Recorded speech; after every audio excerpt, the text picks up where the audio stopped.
জোড়া কলা পেল দীপা। এইদিকে এঙ্গেজমেন্ট হতে চলেছে চারু ও সুজ্জ্বল। অনুরাগের ছোঁয়ার আপডেটে স্বাগতম। এই দিন ভিডিওর শুরুতেই দেখা যায় দীপা তার দুই মেয়েকে নিয়ে পুজো করতে যায়। আর পুজো করা শেষ হলে ঠাকুর এসে দীপাকে এক জোড়া কলা দেয়। এরপর হাসি মুখে সেই কলা দুটি দুভাগ করে দীপা চক্রবর্তী সোনা ও রূপার হাতে দেয়।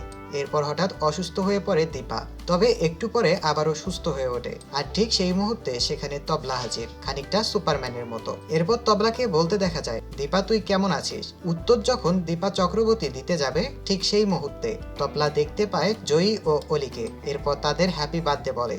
তখন খানিকটা রেগে যায় সোনা এবং তবলার সঙ্গে মিসবিহেভ করতে থাকে।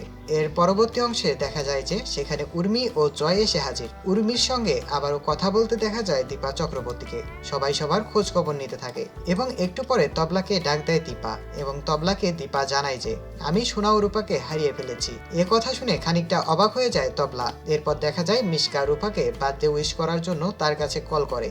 এরপর সে তার সঙ্গে কিছুক্ষণ কথা বলে এবং কলটি কেটে দেয়। এরপর মিশকা শ্রেয়ানের কাছে কল করে এবং শ্রেয়ানকে সোনার জন্মদিনের ইভেন্টে ইনভাইট করে।